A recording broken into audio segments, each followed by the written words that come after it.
வள்ளல் மீடியா நேயர்களுக்கு வணக்கம். போர்க்காலங்கள்ல தான் பார்த்தீங்கன்னா கோட்டைகளை முற்றுகையிடுவாங்க. அதே ஒரு இடத்துக்கு தான் கூட்டு போயிருக்கு தமிழக அரசியல். அதாவது சீமானவர்களோட வீட்டை முற்றுகையிட போறோம் அப்படின்னு சொல்லிட்டு அதுல ஒரு டீசன்சி 22ஆம் தேதி வரப்போறோம் அப்படின்னு சொல்லிட்டு எத்தனை பேர் வரப்போறோம், 32 பேர் வந்துச்சு. 32 அமைப்புகள் உங்களை என்ன பண்ண போறோம்னு சொல்லி ஒரு பயமுறுத்திட்டு அதுக்கப்புறம் வந்தாங்க. இன்னைக்கு ஃபுல்லா காலைல இருந்து ஒரே லைவ் பரபரப்பா போச்சு. அப்புறம் அரெஸ்ட் பண்ணிட்டாங்க, பிரியாணி போட்டாங்க. என்னால நம்ம கிட்ட இருந்தா நானும் போயிட்டு இந்த பிரியாணி எல்லாம் சாப்பிட்டு வந்திருப்பேன். அது ஒரு செய்தியா மட்டும் தான் பார்க்க முடிஞ்சது.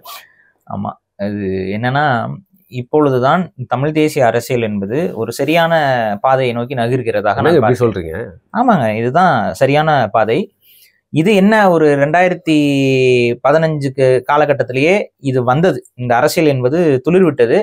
அந்த துளிர்விட்ட அரசியலை அன்னைக்கு இருந்த ஒரு சிலரால அதை நாம் தமிழர் கட்சிக்குள்ள இன்னும் இருக்கிறாங்க.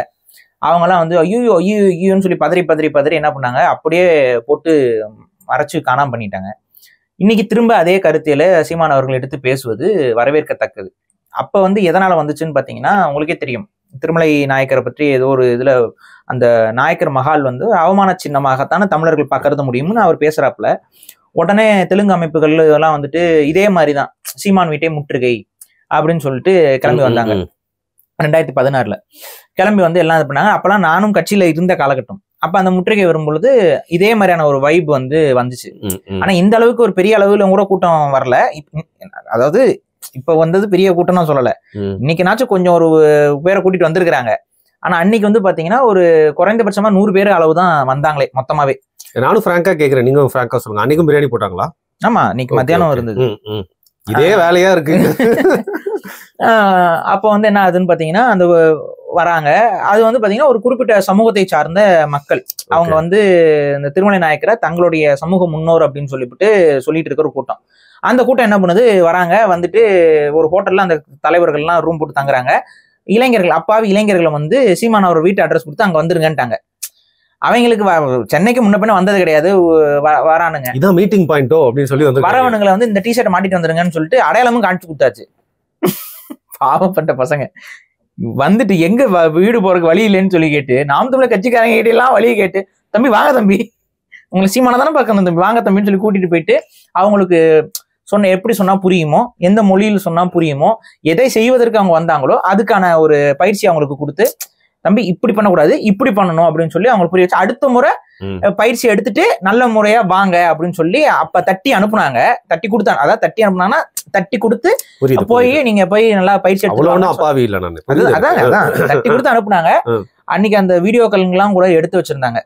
அதெல்லாம் இருந்துச்சுன்னா தயவு செஞ்சு எடுத்து போட்டுவிடுங்க, இவங்களுக்கு கொஞ்சம் புரிதல் வரட்டும். அப்ப அன்னைக்கு வேண்டாம், அது நம்ம ஒரு மாதிரி தப்பா போயிடும் அப்படிங்கறனால அதெல்லாம் வெளியிடாம நிப்பாட்டி வச்சுட்டாங்க. அன்னைக்கே அவங்க வந்தவங்க, இல்ல இங்க தப்புங்க, இவர் சீமான் அவர்கள் சொன்னது சரிதாங்க, நீங்க சொன்னது எனக்கு இப்பதான் நீங்க இப்ப தட்டி கொடுத்து எங்களுக்கு சொல்லும் பொழுதுதான் எங்களுக்கு இது புரிஞ்சுது. இது தமிழர்களுடைய மண்ணு, இங்க வெளியில இருந்து படையெடுத்து வந்தவங்க வெளியில இருந்து வந்தவங்க தான். அப்படி வெளியில இருந்து வந்தவங்க உங்களை நாங்க அடிமைப்படுத்தணும்ங்கிறதுல பெருமைப்படுறது ரொம்ப ரொம்ப அசிங்கமான ஒரு விஷயம். ஏன்னா ஒரு காட்டு பிராண்டி போல நாங்க படையெடுத்து வந்தோம், எல்லாம் இது பண்ணோம், சூறையாடணும், பிடிச்சோம், அந்த மக்களுடைய நிலங்களை பறிச்சுட்டு அவங்க மேல வரி போட்டு கொடுமைப்படுத்தணும். இதெல்லாம் ஒரு பெருமை கிடையாது, இதெல்லாம் ஒரு சிறுமையான விஷயம் அப்படிங்கறதெல்லாம் அவங்க வாய்ப்படவே சில வாக்குமூலங்களை கொடுத்து தமிழ்நாடு தமிழருக்கேன்னு சொல்லிட்டு அவங்களையே சொல்ல வச்சு அனுப்புன ஒரு காலம் இருந்தது. அன்னைக்கு அந்த கூட இருந்த ஒரு சிலர், இன்னைக்கும் இருக்கிறாங்க அந்த ஒரு சிலர், அவங்கெல்லாம் இது வேண்டாம் அப்படின்னு சொல்லிட்டு ரொம்ப பதறி போய் அதை வெளியிடாம இல்ல அதை பற்றி வெளிப்படுத்தாம தடுத்து விட்டாங்க. அவங்களுக்கு தெரியும். அன்னைக்கு இது நடந்திருந்தப்ப சீமான் அவர்களுடைய வளர்ச்சி ஒரு பட்டி மேலே ஏறிச்சு. அன்னைக்கு நடந்த காலகட்டத்தில் 2016 அந்த தேர்தலுக்குலாம் முன்னாடி, 2016 தொடக்கம், அது அந்த தேர்தலுக்குலாம் முன்னாடி காலம், இல்லைன்னா 2015 இறுதிப்பாடா இருக்கும். அப்ப சீமானுடைய வளர்ச்சி என்பது ஒரு படி இந்த மாதிரி முற்றுகைன்ட்டு வந்தப்ப ஒரு படி வளர்ந்துச்சு. இதுல இருந்து ஒரு பாடத்தை கத்துக்க வேண்டாமா இந்த திராவிட தரப்பு? ஏன்னா அன்னைக்கு வந்ததும் ஒரு திராவிட தரப்பு தான். அந்த திராவிட தரப்பு சாதிய திராவிட தரப்பு. இன்னைக்கும் வந்ததும் ஒரு சாதிய திராவிட தரப்பு தான். அதையும் நான் விளக்கமா சொல்றேன். இன்னைக்கு வந்தவன் யாராரு, அவன் கூட்டத்தை கூட்டிட்டு வந்தான், எல்லாம் நான் பேசுறேன். அப்ப அன்னைக்கு வந்தப்ப ஒரு படி சீமானுக்கு இது பூஸ்டா தான் மாறுச்சு. அரசியல அவருக்கு வாக்கு சதவீதத்தை தான் இம்ப்ரூவ் பண்ணுச்சு. இதே மாதிரி வேலையை திரும்ப நம்ம பண்ணோம் அப்படின்னா அது என்ன பண்ணுங்கிற அடிப்படை அறிவும் கூட இல்லாம திரும்ப அதே வேலையை பண்ணி வைக்கிறாங்க இந்த திராவிட கூட்டம். நானே கேட்கிறேன், சீமான் அவர்கள் ஈவராவை இதுக்கு நம்ம முன்னாடியே ஒரு காணொலி பேசிட்டோம். சீமான் அவர் விமர்சிச்சதுக்கு நீ வீட்டை முற்றுகை பண்றதுலாம் ஜனநாயக போக்கு கிடையாதுன்னு நம்ம பேசிட்டோம். ரெண்டாவது அப்பவும் சொன்னோம், காவல்துறை அனுமதிக்க போறது கிடையாது, இவங்க வருவாங்க, வர்ற வழியிலே இவங்களை வந்து குண்டு கட்டா தூக்கிட்டு போயிடுவாங்க, இதுதான் நடக்கும், இது அனுமதிக்காது காவல்துறை அப்படின்னும் அதே போல நடந்திருக்கு. இன்னைக்கு வந்து இவங்க முன்கூட்டியே அறிவிச்சிருந்தாங்க 22ஆம் தேதி நாங்க வந்து சீமான் அவர்கள் வீட்டை முற்றுகிட போறோம்னு. அது அறிவிச்சது யாருன்னு பாத்தீங்கன்னா நம்ம திருமுருகுலு காந்தி. நான் வந்து திருமுருகுலு காந்தின்னு ஏன் சொல்றேன் அப்படின்னா, நீங்க யாரு என்னன்னு எங்களுக்கு தெரியாது. ஏன்னா காந்தினா நீ வடக்கத்திக்காரன். ஓ அது வேறையா? Gandhi is a சர்நேம்ங்க. ஓ பற்றுல சாதி பேரை போட்டுக்கலாமா? இல்லங்க, நான் ஜெனரலா சொன்னேங்க. இல்ல ராஜீவ் காந்தி எல்லாம் போட்டு இருந்தாருங்க. அல்ல அவங்க வந்து ஃபேமிலி நேமா வருதுங்க. அவங்க காந்திங்கிற ஃபேமிலி நேம் அவங்களோடது. இப்ப நான் கேக்குறது என்ன அப்படின்னா, காந்திங்கிறது இட்ஸ் எ சர்நேம். ஓகே. பற்றின் காரணமா நீ எப்படி காந்தின்னு பேர் வச்சுக்குவ? அது ஒரு சாதி பேர் இல்லையா? நீ ஒழிக்கிறதா இருந்தா சாதியை ஒழிக்கணும்ல. காந்தி எல்லாம் சொல்ல மாட்டான். மோகன்தாஸ் கரம்சன் வச்சுக்கோ, அப்படித்தானே வைக்கணும். திருமுருகன் மோகன்தாஸ் கரம்சன் நல்லா தானே இருக்கு. திருமுருகன் மோகன்தாஸ் கரம்சன் வித்தியாசமாவும் இருக்கு, நல்லா இருக்குல்ல, நல்லா பெருசா இருக்குல்ல, சொல்லிக்க வேண்டியதானே. காந்திங்கிறது சாதி பேர் வைக்காத, இதான் நம்ம சொல்றோம். இதெல்லாம் வைக்க கூடாது. சாதி பேர் எப்படி தூக்கி சுமக்கலாம்? அப்ப இந்த இதெல்லாம் முன்னாடியே நம்ம கேள்வி கேட்டதான் அந்த நபர்கிட்ட. ஆனா இவங்க மட்டும் அதெல்லாம் வச்சுக்குவாங்க. இவங்களுக்கு பிடிச்ச அந்த தலைவரோட சாதி பேரை கூட தூக்கி போட்டு பெருமைப்படுத்திக்குவாங்க. இப்ப நான் கேட்கிறேன், நீங்க வடக்கத்திக்காரன், குஜராத்தி. காந்தி என்பது குஜராத்திகளுக்கு, ஆமா ஆமா, குஜராத்திகளுக்கு இருக்கக்கூடிய ஒரு சர்நேம். அந்த சர்நேமை நீங்க போட்டிருக்கிறதுனால உங்களோட குடி வழியில நீங்க காந்தியை பின்பற்றி வருவர்கள், அதனால வந்து ஒருவேளை குஜராத்தியாக இருக்கலாம். அந்த பனியா இவங்க இந்த இதுலதான் அந்த காந்திங்கிற சர்நேம் வருது. சோ மேபி அவர் அந்த வடக்கத்திக்கார உங்களுக்கு தமிழ்நாட்டு அரசியலை பத்தி பேச என்ன தகுதி இருக்கு? அப்படி கேக்குறீங்க. தமிழ்நாட்டுல அரசியல் என்னமோ பேசுறோம், தமிழர்களுக்குள்ள நாங்க பேசிக்கிறோம். உங்களுக்கு என்ன வலிக்குது? வடக்கத்திக்காரன் வடக்கத்து வேலையை மட்டும் பார்க்க வேண்டியதானே. தமிழ்நாட்டுல வந்து எதுக்கு பஞ்சாயத்து? அவர் ஆனா ரொம்ப நாளா இந்த மாதிரி அரசியல்ல இருக்காரு. அவரும் ஒரு தமிழ் தேசியம் அரசியல் பண்றேன்னு சொல்றாரு. அவரு தமிழ் தேசிய அரசியல் எல்லாம் பண்ணல. இனப்படுகொலை நாளன்னைக்கு நான் இது இயக்கம் தொடங்குறேன்னு சொன்னாங்க. மே 18 தான் வந்து இனப்படுகொலை நாளாக உலக தமிழர்கள்லாம் அங்கீகரிச்சிருக்கிற, அதாவது உலக தமிழர்கள்லாம் மே 18 தான் அவங்க வந்து அந்த உச்சகட்ட இனப்படுகொலையாக கருதி அது இனப்படுகொலை நாளாக அனுசரிக்கிறாங்க. ஆனா நீங்க ஏன் மே 17? ஏன் ஒரு நாளைக்கு முன்னாடியே? ஏன் அப்படின்னா தொட்டா நடுங்குதான். மே 18ன்னு வச்சுட்டா நீங்க இதை மெமரைஸ் பண்ண இது பண்றதுக்காக தானே வைக்கிறீங்கன்னு கேட்டுருமாமா அதிகார வர்க்கம். அந்த அதிகார வர்க்கம் அப்படி கேட்டுற கூடாது இல்ல. இல்லைங்க மே 17 நான் வச்சுக்கிறேங்க அப்படின்னு சொல்லி அது ஒரு நாளைக்கு முன்னாடி போட்டு இது பேர் மடைமாற்ற அரசியல் இல்லையா? இன்னும் கொஞ்சம் கிட்ட போயிருக்கலாமே, 17 அப்படின்னு போயிருந்தா அப்படியும் போன மாதிரி இருக்கும், இப்படி வந்துருக்காம இருக்கும். 7:30 கரெக்ட். இதெல்லாம் 7:30 கூட்டம் தான். தமிழர்களுக்கு ஒரு 7:30 கூட்டம். நான் என்ன நினைச்சிட்டு இருந்தேன், மே 17 தான் வந்து துரோகம் நடந்தது, அந்த துரோகத்தை நம்ம மறக்க கூடாது அப்படின்னு புரட்சிகரமா அவர் வந்து நீங்க மறக்க கூடாதுன்னா பாருங்க, விடுதலை புலிகள் அவங்களுடைய கொடியோடைய வடிவத்தை நாம் தமிழர் கட்சி அவங்களோட கட்சி கொடியாக பறக்க விடுறாங்க. இதுல இவருக்கு என்ன வலிக்குது? கரெக்ட். உங்களுக்கு என்ன வலிக்குதுன்னு கேக்குறேன். உங்களுக்கு தேவைன்னா நீங்களே அந்த கொடியை எடுத்து பறக்க விடுங்க. இப்ப உங்களுக்கு விடுதலை புலிகளோட கொடி இங்க தமிழ்நாட்டுல பறக்கிறது உங்களுக்கு எரியுதா? அது வடிவத்தை மாற்றிட்டாங்க. என்ன வடிவத்தை மாற்றிட்டாங்க? துப்பாக்கி மட்டும் தூக்கி இருக்காங்க. வேற என்ன வடிவம் மாறி இருக்கு? சரி, உங்களுக்கு அவ்வளவு அக்கறை இருந்துச்சா நீங்க துப்பாக்கியை போட்டுட்டு நீங்க பறக்க விடுங்களேன். இல்லங்க, விடுதலை புலிகள் கட்சியோட கொடியை வச்சு இவங்க அரசியல் அறுவடை பண்றாங்கன்ற மாதிரி குற்றச்சாட்டை வைக்கிறாரோ? ஏன் நீங்க உங்களை யாரும் அறுவடை பண்ண வேணாம்னு சொன்னாங்களா? நீங்களும் வந்து அறுத்து தள்ளுங்க, அப்படியே அறுவடை பண்ணி தள்ளுங்க. 2 சித்தையில ஒரு சித்தை எடுத்துன்னு போங்க அப்படின்றீங்க. எடுத்துட்டு போங்க, வாங்க தமிழ் தேசியம் பேசுங்க. யார் வேண்டானா? நீங்க பேசுறது தமிழ் தேசியமா? தமிழ் தேசியம் பேசினா தமிழ்நாட்டுக்கு எதிராகவே காலங்காலமாக செயல்பட்ட ஈவேராவை எப்படி ஏத்துக்க முடியும்? எப்படி ஒரு தமிழ் தேசியவாதி ஆனா நான் ஈவேராவை ஏற்றுக்கிறேன் எப்படி ஏத்துக்குவீங்க? இந்த தமிழ்நாடுன்னு ஒரு மாநிலம் அமையக்கூடாதுன்னு பேசுறாரு ஈவேரா. இதெல்லாம் பேசினாரா இல்லையா? தமிழ்நாடுனே இருக்கக்கூடாது. அவர் அது ஒரு பட்டி மேல போய் அவர் என்ன சொல்றாரு, மொழிக்கெல்லாம் மாகாணம் கேட்பாங்களா? இது எப்ப சொல்றாரு? தமிழ்நாடு கேட்கும் போது தான் சொல்றாரு, ஆந்திரா கேட்கும் போது சொல்லல. அவன் தானே முதல்ல கேட்டான். ஆந்திரா மாநிலம் தானே முதல்ல போச்சு. அப்ப நீ யார முதல்ல தடுத்திருக்கணும்? போயிட்டு மொழிக்கு போய் மாகாணம் கேட்கலாமான்னு அப்ப பேசிருக்கணும். அப்பெல்லாம் அவர் பேசல. தமிழர்கள் வந்து தமிழ்நாடுன்னு கேட்கும் பொழுது அவர் சொல்றாரு, மொழிக்கு எப்படி மாகாணம் கேட்கறது? 300 படி மேல போய் இன்னைக்கெல்லாம் சாதி ஒழிப்புன்னு இவங்க பேசிட்டு இருக்காங்க. சாதிக்கும் கூட மாநிலம் கேட்கலாம்ங்கிறாருங்க இவரு. இதெல்லாம் ஈவேரா எழுதி வச்சிருக்கிறாரு. அவர் எந்த உளவியல் எழுதினாருங்கிறத நீங்க வந்து விளக்கம் கொடுங்க. ஏன்னா நம்ம இதை சொன்னோம்னா அவர் ஆதங்கத்துல எழுதினாரு, அவர் தூக்கத்துல எழுதினாரு, அவர் நடந்துகிட்டே எழுதினாரு, அவர் தவழ்ந்துகிட்டே எழுதினாரு, எதையாவது ஒரு விளக்கம் கொடுக்கறது இல்ல. நல்லா இருக்கு, கிரியேட்டிவா ஒன்னொன்னு ஒரு வாட்டி யோசிச்சு சொல்லு. இந்த வாட்டி என்ன சொல்றாருன்னு பார்க்கலாம். அவர் அமாவாசைக்கு எழுதினாரு, அவர் பௌர்ணமி அன்னைக்கு அப்படிதாங்க யோசிப்பாரு. அவர் அன்னைக்கு மட்டும் அப்படி எழுதிட்டாருங்க. பௌர்ணமி அன்னைக்கு வந்த எடிஷனுங்க அது. ஏதாவது சொல்லுங்க, அப்படித்தானே தோணுது நமக்கு. ஏதாவதுனா இதனால எழுதினாரு, அது எழுதினாரா இல்லையா? அதுக்கு பதில் கொடு. எழுதுன தப்புனா தப்புன்னு சொல்லு. இவங்க ஏன் அதை சொல்ல மாட்டேங்கிறாங்க தெரியுமா? தப்புன்னு சொல்ல முடியும், அதை ஏன் நம்ம சொல்ல மாட்டேங்கிறாங்க? இப்படி சொல்ல ஆரம்பிச்சா ஈவரா இவங்க கட்டி வச்சிருக்க அத்தனை பிம்பமும் தப்பு தப்பு தப்பு தப்புன்னு உடஞ்சு போயிடும். ஒத்த செங்கலை உருவீங்க, அப்புறம் வீட்டையே காலி. பெண் விடுதலைன்னு பேசுறாங்க. இவர் நம்ம நான் கேட்கிறேன், அவருடைய மனைவி நாகம்மை, அதாவது நீங்க மணியம்மைன்னு நீங்க நினைச்சுக்கிட்டு இருப்பீங்க, அவருக்கு முன்னாடி ஒரு மனைவி இருந்தாங்க நாகம்மை. முத மனைவி பேர் நாகம்மை. அந்த நாகம்மையார் அவங்க வந்து பாத்தீங்கன்னா அவர் கல்யாணமான புதுசு இது பண்றது. இப்ப நான் இப்போ ஒரு பேச்சுக்கு நான் கேட்கிறேன், இப்ப ஃபார் எக்ஸாம்பிள் வந்து ஒரு கப்பல் இருக்காங்க, அந்த கப்பல்ல வந்து 2 பேருமே ஒர்க்கிங்.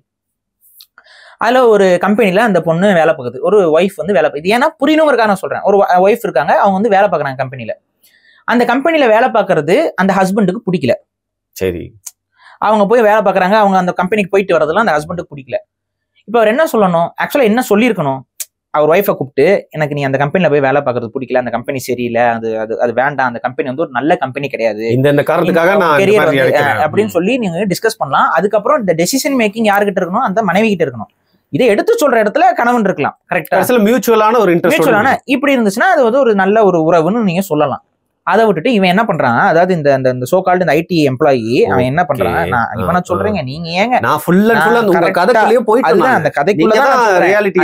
அந்த ஐடி எம்ப்ளாயா இருக்கக்கூடிய அந்த ஹஸ்பண்ட் என்ன பண்றான், ஓ அந்த கம்பெனிக்கு நீ போறியா அப்படின்னு சொல்லிட்டு ஃப்ரெண்டை கூப்பிடுறான்.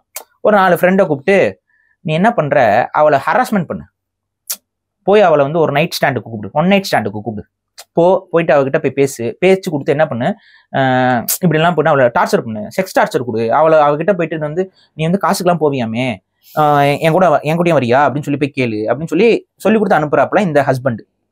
இவங்களும் அந்த கூட்டமும் போயிட்டு அவங்க ஒய்ஃப் கிட்ட பண்றாங்க. அவங்க ஒய்ஃப் ஒரு லெவலுக்கு மேல ஐயோ இந்த கம்பெனி நமக்கு சேஃப் இல்லை, ஏன்னா இந்த கம்பெனில வேலை பார்க்குற இல்லை இந்த கம்பெனிக்குள்ள வர ஆட்கள்லாம் நம்மளை வந்து செக்ஸுவலா வந்து டார்ச்சர் பண்றாங்க, நம்மளை வந்து என் கூட படுக்கவான்னு சொல்லி கூப்பிடுறாங்க, காசு தரேன், நம்மள ஒரு விபச்சாரி மாதிரி ட்ரீட் பண்றாங்கன்னு சொல்லி பதறிட்டு வந்து அந்த ஹஸ்பண்ட் கிட்ட சொல்றாங்க. சொன்னோடனே அந்த ஹஸ்பண்ட் வந்து அதுக்கு தான் நான் அப்பவே சொன்னேன், அங்கெல்லாம் போகாத அப்படின்னு சொல்லி இந்த கதை முடியுது. நான் என்ன கேட்கறேன், இப்ப இந்த ஹஸ்பண்ட் நீங்க என்ன சொல்லுவீங்க? திட்டு பையன், கேவலமானவன், அதையும் தாண்டி புனிதமான மாதிரி போயிட்டே இருக்கும் ப்ரோ சொல்லிடுவீங்க. இப்போ ஓகே, இதுதான் எல்லாருக்கும் தோணும். கமெண்ட் செக்ஷன்ல அந்த ஹஸ்பண்ட் நீங்க என்ன சொல்வீங்கங்கறத நீங்க எல்லாரும் கமெண்ட்ல போஸ்ட். அவன் வந்து இந்த மாதிரி திட்டுத்தனமா பண்ணது மேல கோவம் வருது, அதுக்கப்புறம் அவனோட உள்ளம் இருக்குல்ல, சைக்கோவா இருப்பான். சைக்கோ இந்த மாதிரி ஒருத்தன் செய்யறான் அப்படின்னா எவ்வளவு பெரிய சைக்கோபேத்தா இருந்தா, எவ்வளவு பெரிய அசிங்கம் பிடிச்சவனா இருந்தா, எந்த அளவுக்கு ஒரு தவறான நபராக இருந்தா இப்படி ஒரு செயல ஒரு பெண்ணின் மீது, ஒரு பெண்ணை அதுவும் தான் கட்டிய மனைவிய வேற ஒரு ஆண்களை அனுப்பி அவளை போய் நீ வந்து செக்ஷுவல் டார்ச்சர் பண்ணுன்னு அந்த ஐடி எம்ப்ளாயி பண்றான் அப்படின்னா அவன் எவ்வளவு ஒரு தவறான ஆளு. இப்படி ஒருத்தர் பண்ணிட்டு இருந்தா அவரை நம்ம ஏத்துக்கோமா? கண்டிப்பா. இப்படி யாராவது பண்ணாங்களா? நான் சொல்லலப்பா, அப்படி யாராவது பண்ணாங்கன்னு நீங்க பாட புத்தகத்துல படிச்சிருந்தீங்க அப்படின்னா, உங்க புக்ல நீங்க படிச்சிருந்தீங்க அப்படின்னா, அதை பெருமையா ஒருத்தர் எழுதி வச்சிருந்தாரு அப்படின்னா அவரை வந்து ஒரு பெண்களுக்காக போராடின நபர்னு சொல்ல முடியுமா உங்களால? நல்லவேளை நான் ஸ்கூல் டைம்ல ஸ்போர்ட்ஸ்ல கான்சென்ட்ரேட் பண்ண படிக்கல சரியா. இதெல்லாம் வந்து படிச்சிருக்கணும் தேவையில்லாம. இதெல்லாம் இருந்துச்சு அப்படியாங்க? இதெல்லாம் இருந்துச்சு. இதெல்லாம் எப்படி ஸ்கூல் புக்ல வந்துச்சுன்னு எனக்கு தெரியல. ஏன்னா ஸ்கூல் புக்ல இருந்தனாலதான் இதெல்லாம் நம்ம படிச்சிருக்கோம். இது எப்படி எந்த ஆளு உட்காந்து இதெல்லாம் ஸ்கூல் புக்ல கொண்டு வந்தீங்க? இதெல்லாம் ஒரு பெண்ணை விடுதலை கருத்தா? இதெல்லாம் உனக்கு உன்னுடைய மனைவி கோயிலுக்கு போறது பிடிக்கல அப்படின்னா நீ எக்ஸ்பிளைன் பண்ணி போகக்கூடாதுன்னு சொல்லலாம், இல்ல இது போறதுனால எந்த பயனும் இல்லைன்னு சொல்லி அவங்கள எஜுகேட் பண்ணலாம். அதுக்கப்புறமும் அந்த டெசிஷன் அவங்களுடையது. ஆனா ஒரு ரவுடி பசங்களும் காவாலி பசங்களும் போயிட்டு அவளை ஹராஸ் பண்றா, அவ பயந்துட்டு வரணும்னு நினைக்கிறது பெண்களை எவ்வளவு இழிவாக நினைக்கக்கூடியவரோட உளவியல். அப்ப என்ன, உனக்கு பாதுகாப்பு இல்ல, உன்னை ஹராஸ் பண்ணா நீ அங்க வந்துருவ அப்படின்னா சரி, ஈவராவை பின்பற்ற இவங்கெல்லாம் இன்னைக்கு வந்து கொடி பிடிச்சு வந்த இவங்களும் இவங்களோட மனைவிமார்களை இவங்களோட குழந்தைமார்களை இப்படி ட்ரீட் பண்றவங்களா? கேள்விக்கு பதில் வருமா? பெண்களை மதிக்காம இழிவு செய்யறவங்களான்னு கேக்குறேன். இந்த கேள்விக்கு பதில் வருமா? இப்படிதான் உங்க உங்க உங்க மனைவி உங்க பேச்சை கேட்கலன்னா உங்களுடைய நண்பர்களை பயன்படுத்தி அவங்கள ஹராஸ் பண்ண சொல்லுவீங்களா? எவ்வளவு பெரிய ஒரு ஆணாதிக்க சிந்தனை கொண்ட ஒரு நபராக இருந்தால் இதை செய்வார். இப்படி செய்த ஒருவரை பெண் விடுதலைக்காக போராடினார். நம்ம காதுல வந்து இப்படி அழகா 1/2 முளை பூவை நீ சுத்திட்டு இருக்க இவ்வளவு வருஷமா, அதை கேட்கறதுக்கு ஒருத்தர் துணிஞ்சு கேட்கும் பொழுது அதை வந்து நீ வந்து இந்த மாதிரி மிரட்டி உருட்டி இது பண்ணுவேன். இந்த மிரட்டல் உருட்டல் எல்லாம் இவர்கள் செய்து கொண்டேதான் இருக்கிறார்கள். யாருக்குன்னா தமிழர்களுக்கு மட்டும். ஹெச் ராஜா வந்து கிளிகிளின்னு கிளிப்பாப்ல, மாரிதாஸ் கிளிகிளின்னு கிளிப்பாப்ல, இவங்க அந்த காது எல்லாத்தையும் இந்த பூவெல்லாம் இப்படி எடுத்து காதுக்குள்ள வச்சுக்கிட்டு மூக்குள்ள சொல்லிட்டு உட்காந்துக்கிறது. சங் பரிவார் சிந்தனையை கொண்டவங்க எல்லாம் ஈவரை விமர்சிக்கும் போது காதுலயும் கக்கத்துல எல்லாத்திலையும் பூவை சொருகிட்டு உட்காந்துருக்க இவங்க தமிழர்கள் ஈவரை விமர்சிச்சா மட்டும் ஏன் இவ்வளவு பொத்துட்டு கோவம் வருது? சங்கிங்கிட்ட போனா வந்து பிரச்சனை பண்றாங்களா? அப்படிலாம் கிடையாது. ஏன்னா இவங்களை பொறுத்த வரைக்கும் யாரை ஏமாத்தணும், சங்கிகள் எல்லாம் ஏமாத்தணும்னு அவசியம் கிடையாது. உங்களுக்கு ஈவேரா பிம்பத்தை கொண்டு போய் அங்க போய் இது பண்ணி அங்க கட்டமைச்செல்லாம் ஒன்றும் பண்ண முடியலங்கிறத தவிர்த்து அவங்களுக்கு அதை செய்யணும்னு அவசியம் இல்லை. ஆனா தமிழர்களை ஏமாத்தணும். தமிழர்கள் வந்து இந்த இந்த மாதிரியான ஒரு நபரை, தவறான ஒரு நபரை அவங்க தலைவர்னு எடுத்துக்கிட்டு எல்லா பக்கமும் செலவு வச்சுக்கிட்டு அவங்க வந்து கல்யாணம் பண்றப்போ கூட அவர் முன்னாடி போயிட்டு உட்காந்து தாலி கட்டாம கட்டின தாலியும் புடிங்கி எறிஞ்சுக்கிட்டு, சரி அவரு ஈவேரா சொன்னாருங்க, தாலி கட்டக்கூடாது, தாலி என்பது அடிமை சின்னம், அதை வந்து நீங்க கட்டக்கூடாது, இது பண்ண சுயமரியாதையா இது பண்ணணும் அதெல்லாம் சொன்னாரு. சரி ஓகே, எத்தனை கல்யாணத்துக்கு இவங்க போய் தாலி எடுத்து கொடுத்துருக்காங்க? அது நீங்க நிப்பாட்டினீங்களா? இவங்களே போயிட்டு கல்யாணத்துல தாலி எடுத்து கொடுப்பாங்களா, அதுக்கப்புறம் கொஞ்ச நாள் கழிச்சு அந்த தாலி இவங்களே பறிப்பாங்களா? என்ன இது? எதுக்கு நீ கட்டுன? முதல்ல எனக்கு என்னன்னா, பெரியார் மேடைகளை ஏறிக்கிட்டு சில முட்டா பயல்க பொண்டாட்டிகளை நிப்பாட்டிக்கிட்டு தாலி இருக்க சொல்லுவாங்க. இதெல்லாம் நடந்துச்சா? நடந்திருக்கு. தாலி இருப்பாங்க மேடைகள் ஏறிக்கிட்டு. எனக்கு என்ன தோணும்னா, தாலி கட்டும் போது அவன் புத்தி எங்க போச்சு? அது கட்டி அவுக்கணுமா? என்னடா உளவியல் இதெல்லாம்? அங்க போயிட்டு தாலியை அறுத்துக்கிட்டு இருப்பாங்க. கட்டினாதானே அங்க அவுக்க முடியும். அப்ப அதனால பகு தெரியுது. கட்டாமே விட்டுருக்க வேண்டியதானே. அப்புறம் எப்படி அவுக்க முடியும்? ஜென்ரலா கேக்குறேங்க. ஏதாவது ஒரு முடிச்சு போடுறோம் அப்படின்னா அதுதான் அந்த மாதிரி லூசு பிடிச்ச பகுத்தறிவு இவங்களோடது. லூசு பகுத்தறிவு. இந்த லூசு பகுத்தறிவு வச்சுக்கிட்டு இவங்க இவ்வளவு நாள் பிலிம் காட்டிட்டு இருந்தாங்க. இப்ப என்ன ஆகுதுன்னா, இப்ப தமிழ் தேசியவாதிகள் இந்த ஈவேரா பிம்பத்தை போட்டு உடச்சு தகர் தெரியும் போது இவங்களுக்கு ஐயோ ஐயோ ஐயோ ஐயோ. ஏன் கேள்வி கேட்டதுக்கு பதில சொல்லு. அவங்களோட லாபி போகுதுல எப்படி நாகமைக்கு இவர் பண்ணதை நீ சரின்னு சொல்லுவியா? சரின்னு சொன்னா இந்த ஒரு பாயிண்ட்ல இருந்து விவாதத்துக்கு வா. ஒரே நாள் எல்லாம் மாறிடுவாங்களா பாரு? உங்களுக்கு என்ன அப்படியே கத்தி எல்லாம் ரவுடிஸ் போட்டுருவாங்களே படத்துல? அது மாதிரி இவங்களாம் பெரியாரை விட்டுட்டு இவ்வளவு நாள் பண்றது அரசியல், அவங்களுக்குன்னு ஒரு அடையாளம் வச்சிருக்காங்க.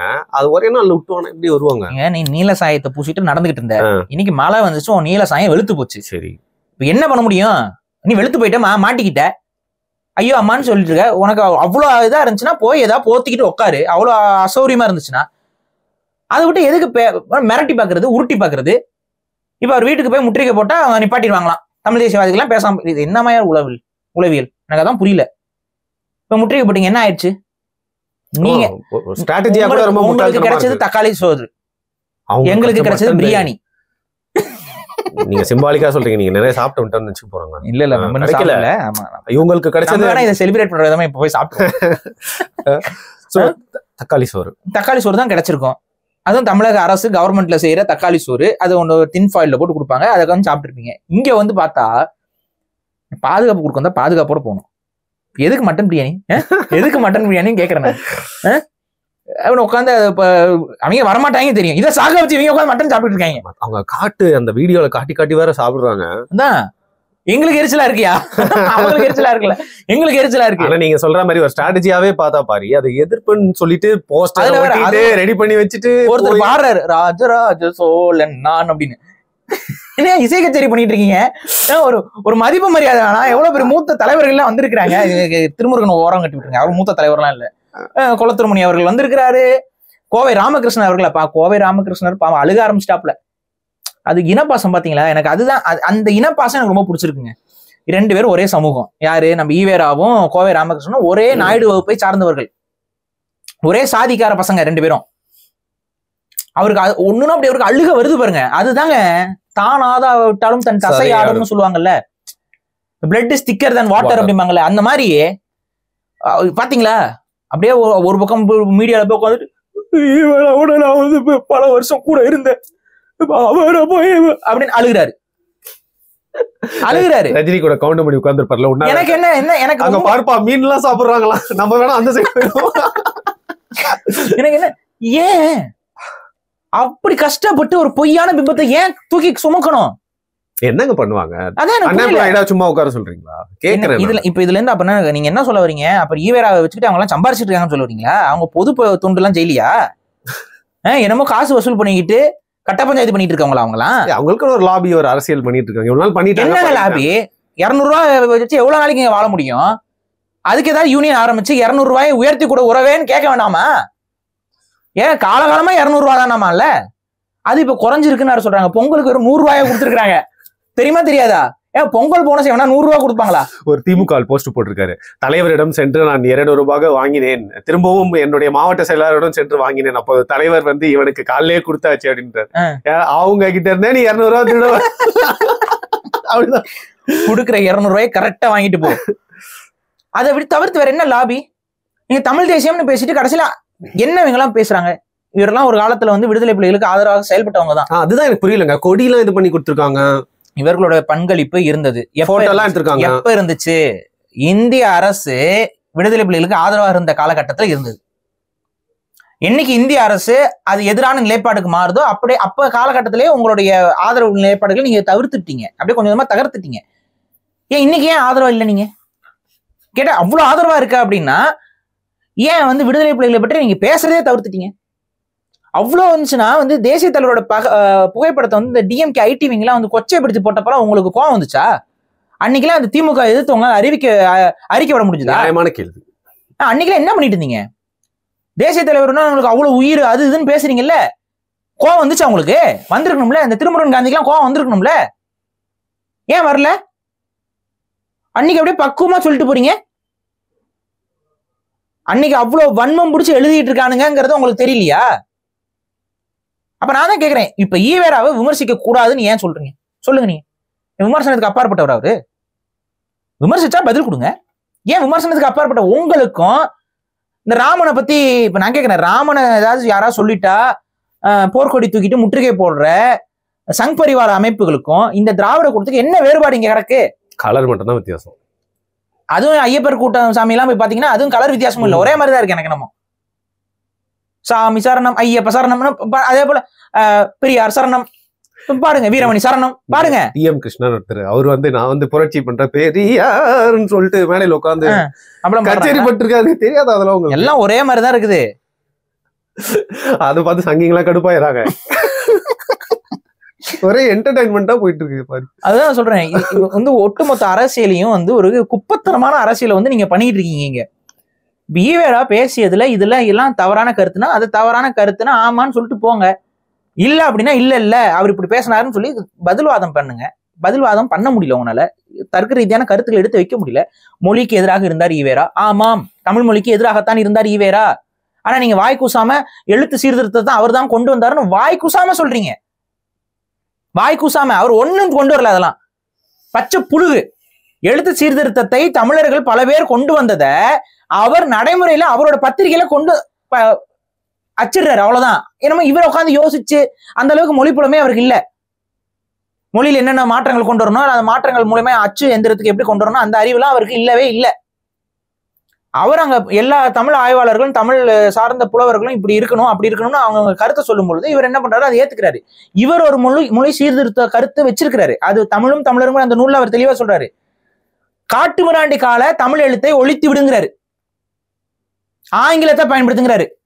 இந்தோனேஷியால அப்படிதான் பயன்படுத்துறாங்க, தாய்லாந்துல அப்படிதான் பயன்படுத்துறாங்க, நீ அப்படி பயன்படுத்துங்கிறாரு. ஐயோ நானே அப்படித்தான் பயன்படுத்துறேன் மெசேஜ்ல. இன்னைக்கு எல்லாரும் டச்சுல ஆங்கிலத்துல தானே டச் பண்றாங்க. இப்ப வா நாய் காயும் வாடா மாப்பிள்ளன்னு அடிக்கிறாங்கல்ல, இதைத்தான் சொல்றாரு இவரு. இதை கொண்டு வா, எதுக்கு காட்டு மிராண்டி கால எழுத்து, அது விட்டோலி. அப்ப ஒரு பட்டி மேல போய் வேலைக்காரர்கிட்ட பேசாத, தமிழ் மொழியை எல்லா இடங்களையும் பேசுங்க, அலுவல் மொழியா ஆக்குங்க, தேசிய மொழியை அறிவிங்கன்னு சொல்றவர்கள் தமிழுக்கு உழைப்பவர்களா? வேலைக்காரிக்கிட்ட கூட நீ பேசாத அப்படின்னா இப்ப நான் கேட்கறது என்ன, வேலைக்காரி இழிவானவளாக ஈவேரா கருதுகிறாரா, இல்ல தமிழ் இழிவானதாக கருதுகிறாரா, இல்ல என்ன? வேலைக்காரிகிட்ட பேசுறதுல ஆங்கிலத்துல பேசினா என்ன? அப்ப அந்த வேலைக்காரிங்கிறத அவர் எப்படி பார்த்திருக்காருன்னு புரியுதா? இப்ப இவர் தான் மக்களுடைய விடுதலைக்காக உரிமைகளுக்காக பேசின நபரா இவரு? என்ன வேலைக்காரிகிட்ட கூட பேசாத, என்ன வேலைக்காரிகிட்ட பேசாத? அப்ப புரியுதா என்ன மாதிரி உளவியல் இருந்த மனிதன்னு? இல்ல பாரு, எனக்கு புரியுது. எனக்கு இன்னொருத்தர் சொன்னாரு பெரியார் பத்தி பேசிட்டு இருக்கும் போது, அவர் வந்து இதெல்லாம் நான் ஒரே ஒரு சில நல்ல விஷயம்லாம் அவரை பத்தி சொல்லுவேன் அப்படின்னா, இந்த பண்ண முரண்பாடான கருத்துக்கள் தவறான கருத்துக்கள் எல்லாத்தையும் 93 வயசு வரைக்கும் போயிட்டு சாவறதுக்கு 4 நாள் முன்னாடி வரைக்கும் கூட போயிட்டு இந்த மாதிரி தான் பேசிட்டு பண்றாரு. என்னங்க அவரோட உள்ள சைக்காலஜிக்கலா போய் பார்த்தா நோக்கம் என்னவா இருக்கு? ஏன் இதெல்லாம் பண்ணிட்டு போனாரு அவ்வளவு வயசு வரைக்கும்? இதை பார்த்து நிறைய பேர் மென்டாலிட்டி வந்து மனிதர்களுக்கு மாறும்.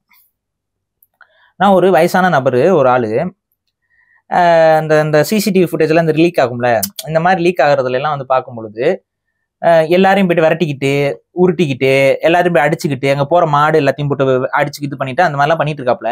அது வயசானவருங்கிறனால மனுஷங்கள்லாம் பொறுத்து போயிட்டு இருந்தாங்க. ஒரு மாடை அப்படியே அப்படி அடிப்பாப்புல போட்டு முட்டி தள்ளிட்டு போயிடுச்சு, அந்த ஆளு ஸ்பாட் அவுட்டாங்க. இப்ப அந்த வயசான ஆளுக்கு என்ன உளவியல்?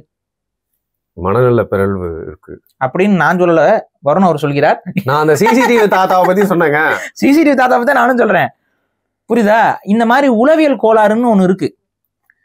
நம்ம பேசுறது வந்து சரியான கருத்தா தப்பான கருத்தாங்கிறதெல்லாம் ஆய்வு செஞ்சு பார்க்காம இதனால என்ன பயன் அப்படிங்கறதெல்லாம் கடந்து நான் பேசுறேன் இவங்க கேட்கட்டும்னு சொல்லிட்டு கெட்ட வார்த்தையை போட்டு அசிங்கத்தையும் ஆபாசம். நான் தான் சொல்றேன், அவ்வளவு தைரியமும் அவ்வளவு இது திராணி இருந்துச்சுன்னா இந்த திமுகவுடைய ஆதரவு இல்ல வந்து இந்த திராவிட ஆதரவு இயக்கங்கள்னா ஈவேராவுடைய பேச்சுக்களை முழு லைவ்ல போட்டு உட்கார. நீ ஏன் போட்டு உட்கார மாட்டேங்கிற? அவர் அப்படி சொன்னார் இப்படி சொன்னா நீ ஏன் பேசிக்கிட்டு இருக்க? அவரே பேசுறது ஆடியோ இருக்குல்ல, எடுத்து போடு. இவங்க உட்காந்து பேசிக்கிட்டு இருப்பாங்க. தந்தை பெரியார் அவர்கள் என்ன சொன்னார் என்றால் நீ ஏன்டா சொல்லிட்டு இருக்க? பெரியார் சொன்ன ஆடியோ இருக்குல்ல, எடுத்து போடு. போட முடியாது. ஏன் போட முடியாது? அப்சீன் வார்த்தைகளுக்காக உன்னோட கூட்டம் வந்து தடை செய்யப்படலாம், உன் மேல கேஸ் போடப்படலாம். அவ்வளவு ஆபாச கருத்துக்கள், அவ்வளவு அசிங்கமா மக்களை வந்து கேவலங்கட்டமா பேசி நீங்க நினைக்கிறீங்க அன்னைக்கு மக்கள் வந்து பெரும் ஆதரவாக ஈவேரா பின்னாடி இருந்தாங்கன்னு. ஆனா அது உண்மை அல்ல. ஈவேராக்கு ஒரு பைசாவுக்கும் கூட பிரயோஜனம் இல்லாத எந்த மக்களுமே ஆதரவாக இல்லை. அவருக்கு சும்மா அவரோட பத்திரிகை நடத்திட்டு இருந்தாரு, எழுதிட்டு இருந்தாரு. இன்னைக்கு வந்து இப்ப நீங்க ஃபார் எக்ஸாம்பிள் ஒரு பெரிய பணக்காரராக ஒருத்தர் இருக்கிறாரு, அவர்கிட்ட ஒரு பத்திரிகை இருக்கு அப்படின்னா அன்னைக்கு பத்திரிகைகளும் அதிகமாக இல்லைங்கிற காலகட்டத்துல அது வந்து எல்லாருக்கிட்டையும் செல்வாக்கு மாதிரி காட்டப்படும். ஆனா அது உண்மையான கலா நிலவரத்துல அது செல்வாக்கு இருக்குன்னு அவசியம் இல்லை. இப்ப நீங்க ஒன்னும் இல்ல, டிவி சேனல்ஸ் இருந்த காலகட்டத்துல அவங்க பண்றதுதான் ப்ரோக்ராம்ஸ் இருந்துச்சு. ஆனா யூடியூப் மீடியா வந்த உடனே இன்னைக்கு வந்து அதை விட இதுக்கு செல்வாக்கு அதிகரிச்சிருச்சு. டிவி ப்ரோக்ராம் எடுத்து யூடியூப்ல தான் போடுறாங்க. அப்ப நீங்க புரிஞ்சுக்கணும், செல்வாக்குங்கிறது அன்னைக்கு இருந்த ஒரு சூழல். இவங்ககிட்ட காசு பணம் இருந்துச்சு, அதனால இவங்க தங்களை முன்னிலைப்படுத்திக்கிட்டு போய்கிட்டே இருந்தாங்க. இவங்கலாம் டக்குனு ஒரு கூட்டம் நடத்த முடியும், இது பண்ண முடியும். பட் அதுக்கு மக்கள் ஒன்று திரண்டாங்களா? மக்கள் கூடினாங்களா? கிடையாது. நானே கேட்கிறேன், ஈவேரா அந்த அளவுக்கு செல்வாக்கு மிக்க நபராக இருந்தால், ஈவேரா சொல் பேச்சை கேட்டு மக்கள் நடந்து கொண்டிருந்தால் திமுக இந்நேரம் வந்து ஆட்சி அதிகாரத்துக்கு ஏறி இருக்காதுல்ல. திமுகனே ஒண்ணு வந்திருக்காது. அப்ப முழுக்க அவர் அந்த காலகட்டத்தில் திமுகவை எதிர்த்து எழுதி கொண்டிருந்தார்.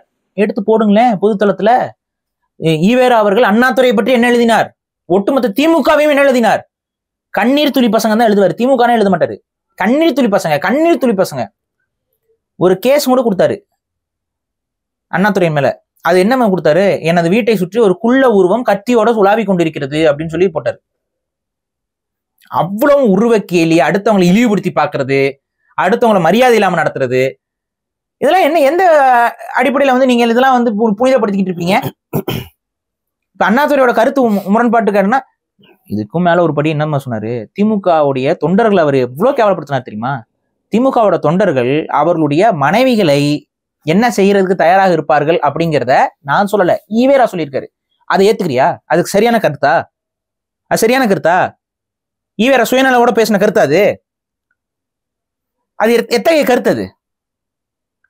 இதெல்லாம் ஈவேரா சொன்னதெல்லாம் சரினா இதுவும் சரிதானே? ஈவேரா பேசியதெல்லாம் உண்மைனா இதுவும் உண்மைதானே? ஈவேரா பேசியதெல்லாம் சத்தியம்னா இதுவும் சத்தியம் தானே? ஆள ஒடுங்க பாரு, நாராசமா இருக்கு இதெல்லாம் கேட்கறதுக்கு. அதைத்தான் நான் சொல்றேன். அவ்வளவு ஒரு அருவருக்கத்தக்க ஒரு வாழ்க்கையில வாழ்ந்த ஒரு நபரை புனிதப்படுத்தி மக்கள் மத்தியில திணிப்பது ஒரு சாடிஸ் மனநிலை. அந்த சாடிஸ் மனநிலையை இன்னைக்கு ஒட்டுமொத்த இந்த திராவிட கூட்டமும் செய்யுது. இன்னொன்னு ஓப்பனா சொல்லிடுங்க, இன்னைக்கு வந்து கூடின கூட்டத்துல மொழிவாரி கணக்கெடுப்பு இன்னைக்கு வந்த கூட்டத்துல கணக்கெடுத்திருந்தீங்க அப்படின்னா 90% தெலுங்கர்கள். அது தெரியுமா? அது ஒரு ரிப்போர்ட். அதாவது வந்தவங்க மூத்திர டெஸ்ட் எல்லாம் எடுக்க தேவையில்லை. அந்த கூட்டத்திலேயே நிறைய பேர் பேசிட்டு தெலுங்குல பேசிக்கிட்டாங்க. சும்மா சொல்லாதீங்க, சத்தியமா. அங்க நம்ம ஆட்கள் இருந்திருக்காங்களே கூட்டத்துக்குள்ள. எங்க போஸ்டரும் ஒட்டிடுவாங்க, ஃபர்ஸ்ட் பிளானும் சொதப்புல வந்து அவங்க உறவினர்கள் எல்லாரும் இருக்கிறாங்க இல்லைங்க, அங்க மாட்டில் ஆடிட்டு இருந்திருக்காங்க. இதான் உண்மை. இல்லைன்னு நீங்க சொல்ல போறீங்களா? அப்படி இல்லைன்னு நீங்க சொன்னீங்கன்னா ஒண்ணும் இல்லை, அங்க வந்த தலைவர்கள் இருக்காங்கல்ல, அவங்களோட சாதி பட்டியல் மட்டும் வெளியிடுங்க. அந்த வந்த தலைவர்கள் இருக்காங்கல்ல, நீங்க தொண்டனை விட்டுருங்க, தொண்டனை வந்து பாரிசாலனால கரெக்டா பின் பாயிண்ட் பண்ண சொல்ல முடியும். வந்த தலைவர்கள் அவரோட சாதி போட்டு சொல்லிருங்க. எத்தனை தெலுங்கர்கள்? அந்த வள்ளுவன் ஒருத்தர் பேரை வச்சுக்கிட்டு ஒருத்தர் பேர் மகேஷ் நினைக்கிறேன், அவர் ஒருத்தர் சுத்திட்டு இருப்பாப்ல, ஒரு நீல சட்டையை போட்டு சுத்திட்டு இருப்பாப்ல. அவருக்கு ஒன்றும் இல்லை, அவருக்கு காம்படிஷனே திருமாவளவன் தான். அது அண்ணன் திருமாவளவனுக்கு தெரியும். அதனாலதான் இவரெல்லாம் கூட சேர்த்துக்கல, போப்பா அந்த பக்கம் அப்படின்னு சொல்லி விரட்டி விட்டாரு. இன்னொரு இந்த பக்கம் தனியா சுத்திட்டு இருப்பாப்ல. அவர் ஒரு தெலுங்கை தாய்மொழியாக கொண்ட ஒரு சமூகத்தை சார்ந்தவர். அவர் தான் பெரிய கூட்டமாவே வந்திருக்காப்ல. ஏன்னா அவருக்கு தான் இந்த அரசியல் தானே எப்படியாவது, ஏன்னா இதுக்கு முன்னாடி இவரோட கட்சிக்காரங்க வந்து கட்சி ஆபீஸை முற்றுகையிட்டாங்க. அன்னைக்கு ஒரு அனுபவம் இருக்கு அவருக்கு. அதனால இன்னைக்கு இன்னும் பெரும் படையோட நம்ம போவோம். நம்ம வந்து எப்பவுமே வந்து அவருக்கு தெரியும்ல, வரலாறு எல்லாம் படிச்சிருக்காருல்ல, அந்த விஜயநகர மன்னர்கள் என்ன பண்ணுவாங்கன்னா அவங்க சமூகத்தை தான் வந்து முதல் வரிசையில போயிட்டு பலியாடா கொடுத்துருவாங்களாம். புரியுதுங்களா? அவங்கள போய் ஃபர்ஸ்ட் இல்ல போனோம்னா, ஏன்னா போருக்கு வேகமா முன்னாடி போகணும். போகும்போது என்ன ஆகும், குதிரையில வருவாங்க, யானையில இருப்பாங்க முன் வரிசையில. அப்ப அந்த முன் வரிசையில போற சோல்ஜர்ஸ் வந்து செத்துருவாங்க சீக்கிரம்.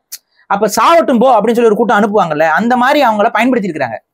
அப்படிதான் முதல் வரிசையில நம்மள வந்து அனுப்பி விட்டு நம்மள அலுவலகத்துக்கு விட்டு அடி வாங்க விட்டாங்க. இன்னைக்கு நம்ம அது மாதிரி பண்ணக்கூடாது, நம்ம கொஞ்சம் கடைசியா வருவோம்னு சொல்லிட்டு கொஞ்சம் இன்னைக்கு வந்த கூட்டத்துல அவர் தான் கடைசியா பெருந்தரெல்லாம் வந்திருக்காப்ல. நீங்களே முன்னாடி போங்க, நான் தனியா வந்து நிக்கிறேன் அப்படின்ட்டு. அவருக்கு அந்த வரலாறு வந்து பாடம் கற்றுக் கொடுத்துருக்கு பாருங்க. அப்படிதான் நான் சொல்ல, அப்படிதான் கத்துக்கணும். அதுலயும் அந்த வரலாறு அடிப்படையில யார் அங்க தீண்டாமையை கொண்டு வந்தது, யார் அவங்க சமூக மக்களை ஒடுக்குனது, இன்னைக்கு வரைக்கும் அந்த மக்களை யார் ஒடுக்கி கொண்டிருக்கிறது, இதெல்லாம் பார்க்கணும். பார்த்து அது எப்படி நடந்துக்கணும். அதை விட்டு தமிழ் தேசியத்துக்கு எதிராக திரும்புறது எப்படி, தமிழர்கள் ஒருங்கிணைறதே எனக்கு பிடிக்காது அப்படின்னு சொல்லிட்டு இருந்தா அப்புறம் வரலாறு திரும்ப பாடம் நடத்தும். சரி, இப்போ இந்த விஷயம் முக்கியமா இப்ப வர்றது, வீட்டுக்கு போய் முற்றுகையிடுது, இந்த அரசியல் கலாச்சாரம் யார் செய்தாலும் தவறுதுன்னு, தேவையில்லாத ஒரு வயலன்ஸ் நல்லதுங்கிறேன் நினைப்பேன். இது தப்புதான். ஆனா இதுல நாம் தமிழர் வளரும். ஓகே, வளரும், வளர்த்து விடுங்கிறேன் நான். எனக்கு என்ன ஒரு சந்தேகம் உள்ள டவுட் அப்படின்னா, சுபவீர பாண்டியன், இவரு நம்ம திருமுருகுலு காந்தி, அப்புறம் கோவை ராமகிருஷ்ணன், குளத்திருமுனி அவர்கள், இவங்கெல்லாம் வந்து பாத்தீங்கன்னா திராவிட கருத்தில் பேசுறவங்க. ஆனா திமுகவோட அவங்கனால எந்த ஒரு பெரிய ஒரு பொலிட்டிக்கல் மெஷர்மெண்ட்டும் பண்ண முடியல. ஏன்னா அங்க ஒரு குடும்பம் இருக்கு. அந்த குடும்பம் என்ன பண்ணுதுன்னு பாத்தீங்கன்னா இவங்களெல்லாம் வந்து ஓரங்கட்டி வச்சிருது, ஒதுக்கி விட்டுருது. இதனால எனக்கு என்ன ஒரு சந்தேகம்னா, இவங்கெல்லாம் உட்காந்து நைட்டா உட்காந்து எப்படியாவது இந்த திமுக குடும்பத்தை வீழ்த்தணும், இந்த திமுக குடும்பத்தை வீழ்த்தணும் அப்படின்னா ராஜ துரோகமாச்சு. நான் சொல்லி முடிக்கிறேன் கதையை. ஏன்னா நீங்க வந்து சொல்றதுக்கு முன்னாடி இது தடுக்க கூடாது. அது வந்து உட்காந்து எல்லாம் சிந்திச்சு உட்காந்து நம்மள மதிக்க மாட்டேங்கிறாங்க, நம்மள வந்து சும்மா வந்து 5 or 10 கொடுத்து நம்மள ஒதுக்கி விட்டுறாங்க. நமக்கு ஒரு அமைச்சர் பதவி, ஒரு எம்எல்ஏ இந்த மாதிரி கொடுத்தாதானே நம்மளும் ஒரு அரசியலா நிக்க முடியும். ஆனா அவங்க என்னைக்கா செய்யறாங்களா, நம்மளும் போய் நிக்க முடியல, கீழே இறங்கி காலில் போய் விழுக முடியல, காலில் விழுறவனுக்கு எல்லாம் கொடுத்துடுறாங்க, நமக்கு கொடுக்க மாட்டேங்கிறாங்கன்னு சொல்லிட்டு ஒரு வெறுப்புல இருந்ததாகவும், அந்த வெறுப்பை எப்படி காட்டுவதுன்னு தெரியாம இவங்களுக்கு எதிராக இருக்க ஒரு நபரை வளர்த்து விடலாம்னு முடிவு பண்ணி சீமானவர்களை வளர்த்து விடுவது எப்படின்னு உட்காந்து யோசிச்சு, சீமானவர்களை இந்த தேர்தல், அது இந்த குறிப்பிட்ட இந்த இடைத்தேர்தல் வேற, ஈரோடு இதுல இடைத்தேர்தல் வேற வருது. இந்த இடைத்தேர்தலில் சீமானை ஜெயிக்க வச்சிட்டோம் அப்படின்னா பதட்டம் வருமா வராதா திமுகக்கு? அந்த திமுகவுடைய அந்த கோர் குடும்பம் இருக்குல்ல, அவங்களுக்கு ஒரு பதட்டம் வரும்ல, சீமான் ஜெயிச்சிட்டாப்ல அப்படின்னு. அப்ப அந்த பதட்டத்தை அவங்களுக்கு கொடுக்கணும் அப்படின்னா சீமானை பற்றியே ஊடகம் முழுக்க பேசணும். அப்ப அதுக்குதான் யோசிச்சிருக்காரு சுபவீர பாண்டியன். என்னதான் இருந்தாலும் ஒரு பாசம் இருக்கும் இல்லைங்க, கூடவே இருந்தவர் சீமான், அவர் கூட பயணிச்சவர் தானே, என்னதான் இருந்தாலும் ஒரு பாசம் இருக்கும்ல. ஏஜென்ட் டீனா மாதிரி கொண்டைய கட்டின்னு வராரு. ஆனா அந்த ஒரு பாச உணர்வுல எனக்கு என்னமோ அப்படிதான் தோணுது. அந்த பாச உணர்வுல சீமானை வளர்த்து விடணும். செம்மையா இருக்கு இந்த ஸ்கிரிப்ட், வேற லெவல். அதுதான். அப்ப ஆனா விசுவாசம் ஆதரவு நீங்க வளர்த்துட்டா வளர மாட்டாங்க. அப்ப எதிர்நிலையில இருந்து சீமானை பத்தியே பேச வச்சுக்கிட்டு இருப்போம். சோசியல் மீடியால இருந்து எல்லா பக்கமும் சீமானை பத்தியே பேசினா அவர் வளர்ந்துருவாங்கல்ல. இந்த ஸ்ட்ராட்டஜி கலைஞருக்கு தெரியும். ஏன்னா கலைஞர் வந்து பாத்தீங்கன்னா அவர் எதிர்கட்சியாக இருக்கும்போது இது வந்து திமுக அரச குடும்பத்துக்கு தெரியும்ல, அந்த ராஜ குடும்பத்துக்கு, அந்த வாரிசுகளுக்கு, அந்த ஃபேமிலியை பொறுத்த வரைக்கும் அவங்களுக்கு என்ன, அதாவது அந்த என்ன சொல்றது, எப்படி அவங்க அரசாட்சி செஞ்சிருப்பாங்கன்னு. எதிர்கட்சியா இருக்கும்போது எல்லா மாவட்ட செயலாளருக்கும் ஒரு கட்டளை விடுவார் கலைஞர் கருணாநிதி. என்ன சொல்லுவாரு, நீங்க என்ன பண்ணுவீங்களோ எது பண்ணுவீங்களோ தெரியாது, வாரம் வாரம் ஒரு போராட்டத்தை நடத்துற, அது செய்தியாக்குற, போராட்டம் பண்ற, செய்தியாக்குற, வாரம் வாரம் ஒவ்வொரு மாவட்டத்திலையும் ஒவ்வொரு போராட்டம், பேச்சு பொருளாயிட்டே இருக்கணும். கலைஞர் கருணாநிதி போராட்டம், திமுக போராட்டம், திமுக போராட்டம், திமுக போராட்டம், திமுகன்னு ஒரு கட்சி இருக்கு. இந்த எம்ஜிஆர் வந்ததுல இருந்து கரும நம்மளை பத்தி எவனுமே பேச மாட்டேங்கிறான். திமுகன்னு ஒரு கட்சி இருக்கு, அது எப்படி வெளிப்படுத்துறது, போராடிட்டே இருக்கு. அவங்க வேலையா தாங்க எம்ஜிஆர் இருந்த வரைக்கும், சாவர வரைக்கும் அவங்களால வர முடியல. அந்த ஆதங்கத்துல ஒவ்வொரு நாளும் ஒவ்வொரு போராட்டம் பண்ணிக்கிட்டே இருப்பாங்க. ஒவ்வொரு மாவட்டத்திலும் ஒரு வாரத்துக்கு ஒரு மாவட்டம் கட்டாயம் போராட்டம் பண்ணணும். போராட்டம் பண்ணலைன்னா திருச்சி மாவட்டத்துல இருந்து போராட்டம் வரலைன்னா என்ன போராட்டம் இல்லாம என்ன பண்ணிட்டு இருக்கீங்க, அங்க ஏதாவது ஒரு இஷ்யூ எடுத்து போராட்டம் பண்ணு, ஏதாவது ஒரு இஷ்யூ. காவேரியில தண்ணி வரல, அதுக்கப்புறம் காவேரியில முதல வாயில பல்லு இல்ல, இந்த மாதிரி ஏதாவது ஒரு போராட்டம் பண்ணு. எனக்கு அங்க போராட்டம் வரணும், செய்தியில் வரணும், தலைப்பில் வரணும், கலைஞர் கருணாநிதியோட போட்டோ அங்க வரணும், திமுகன்னு ஒரு கட்சி இருக்குங்கிறத மக்கள்கிட்ட காட்டணும். இப்படிதான் பண்ணிட்டு இருந்தாரு. நான் என்ன கேட்கிறேன், அதே ஸ்ட்ராட்டஜி என்ன சுபவீர பாண்டியன் பண்றாரு. சுபவீர பாண்டியன் அவர்கள் கலைஞர் கருணாநிதியை முழுதாக பிடித்தவர், பக்கத்துல இருந்து பார்த்தவர், சாதாரண ஆள் இல்ல அவரு, வேற லெவல். அவர் வந்து யோசிக்கிறாரு, கலைஞர் கருணாநிதியோட ஸ்ட்ராட்டஜியை நம்மளுடைய சீடனாக இருந்த சீமான் அவர்களுக்கு நம்ம பயன்படுத்துவோம். புரியுது. தொடர்ச்சியா பேச வைப்போம். சீமான் என்ற நல்லதோ கெட்டதோ சீமான் சீமான் சீமான் சீமான் பேச்சு இருக்கணும். அப்படி பேச்சு வந்துருச்சு அப்படின்னா சீமானோட வளர்ச்சி யாராலும் தடுக்க முடியாது. அதுக்கப்புறம் சீமான் வெர்சஸ் உதயநிதினு வந்து நின்றும். சீமான் வெர்சஸ் உதயநிதினு வந்தா உதயநிதியோட வளர்ச்சியை ஒண்ணுமே பண்ண முடியாது, முடிஞ்சது. No race, victory goes to சீமான்னு வந்துடும்.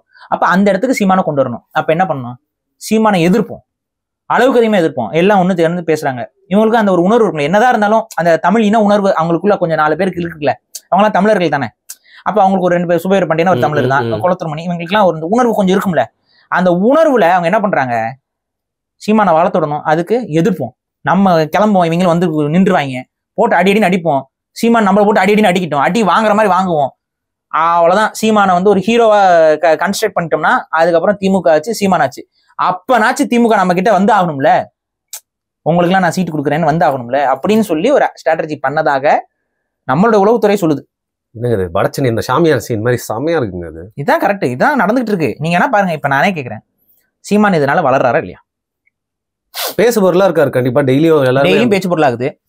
அவருக்கு சப்போர்ட் இன்க்ரீஸ் ஆகிட்டே இருக்குது. கரெக்டா ஈரோடுல இடைத்தேர்தல் வேற வரப்போகுது. கரெக்டா பெரியாருடைய லேண்ட் வேற அது. இப்ப அங்க வேற கட்சியும் போட்டியும் போடல, புரியுதா? வேற கட்சியே போட்டி போடல.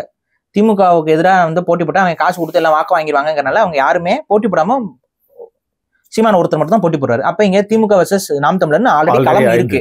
இந்த களம்ல மிக முக்கியமாக அங்க ஈவிகே இளங்கோவன்லாம் அங்க தொடர்ந்து அவங்க கொடுத்துக்கிட்டே இருந்திருக்கன்னா ஈவேராவோட பிளட், அவரு அந்த பிளட் அடிப்படையில் தான் கொடுத்துட்டு இருந்தாங்க. இன்னைக்கு வந்து பாத்தீங்கன்னா அவர் இல்ல. இப்ப இந்த சூழல்ல அங்க ஈவேரா வெர்சஸ் அப்படிங்கும்போது அந்த வெறுப்பு இருக்கும்ல, ஈவேரா மேல வெறுப்புல ஈரோட்ல இருப்பாங்க இல்ல, அவங்க எல்லாரும் இப்ப போக்கஸ்டா ஏதாவது ஒரு கட்சிக்கு தானே வாக்கு போகும். அது திமுக அல்லாத கட்சிக்கு தானே போகும். Let's see. அப்ப நாம் தமிழருக்கு ஒரு பெரிய வாய்ப்பு இருக்கு. இந்த வாய்ப்பை நம்ம பயன்படுத்தி சீமானை வளர்த்து விட்டோம் அப்படின்னா நமக்கும் அதுல நாளைக்கு சீமான் வந்து என்னதான் அந்த பழைய பழக்கத்துக்கு என்னது தம்பி சீமான் அப்படின்னு போயிட்டோம்னா சேர்த்துக்குவாரு அப்படிங்கிற ஒரு நம்பிக்கையில ஒரு அற்பாசையில இந்த செயல் திட்டங்கள் தீட்டப்படுவதாக ஒரு உளவு செய்தி வந்து நமக்கு சொல்லிருக்காங்க. அப்படிதான் எனக்கு படுது. நான் யாரை உஷாரா இருக்க சொல்றேன்னா, திரு ஸ்டாலின் அவர்கள், உதயநிதி அவர்கள், இன்பநிதி அவர்கள்லாம் கொஞ்சம் உஷாரா இருந்துக்கோங்க. இவங்கெல்லாம் உங்களுக்கு கீழே தான் வெடி வைக்கிறாங்க, புரியுது? அப்படிதான் தோணுது, அப்படிதான் பார்க்கப்படுகிறது மக்களால். ஆனா இது ஒரு விதத்துல நல்லது.